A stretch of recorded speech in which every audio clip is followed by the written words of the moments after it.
Welcome to Burlap Teachers. Enjoy the video. You start right away. Power down the controller and remove the back screws with a T8/T9 driver.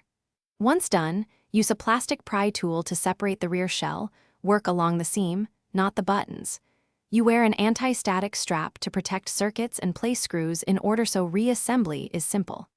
Make sure the battery connector is accessible and don't yank ribbon cables. You'll unplug them carefully in the next step to expose the analog stick module for removal.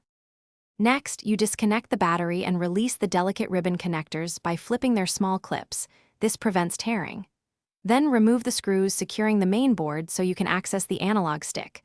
Observe how springs, clips, and orientations sit relative to the stick cap. Once exposed, remove the old module. If soldered, desolder carefully. If modular, unclip it. Install the replacement the same way, ensuring pins and tabs line up, and the stick shaft moves freely before reattaching the board. You put everything back together by reconnecting ribbons and the battery, then closing the shell and tightening screws in the original order. Don't over-tighten. Once assembled, pair the controller and use console calibration to check both axes and dead zones. This verifies full range of motion.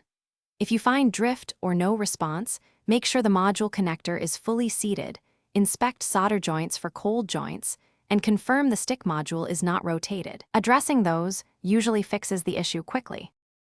Thanks for watching. Consider subscribing if this video helped you.